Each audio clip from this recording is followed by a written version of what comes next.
If you need to delete a Zoom meeting using N8n, this quick walkthrough will show you exactly how to set it up in your workflow. This is a simple automation step, and once you know where to click, it only takes a moment to configure. If this video helps, be sure to hit like and subscribe for more quick N8n tutorials. First, open the workflow you want to work on inside N8n. Make sure you're in the correct automation so you can add the Zoom action to the right place. Once your workflow is open, look over to the Nodes panel. This is where all of your available integrations and actions live. From the Nodes panel, choose Zoom. You can either search for it or scroll until you find it. Click on Zoom to see the available actions for that app. After that, select Delete a Meeting.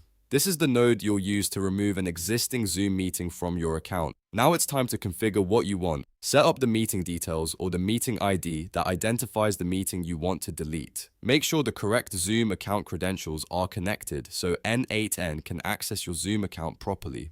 Double check the values you enter so you're deleting the exact meeting you intended. Once everything is configured, save the node and run a test if needed. That's it. Your Zoom meeting deletion step is now ready inside N8n. If this was useful, please like the video, subscribe to the channel, and I'll see you in the next tutorial.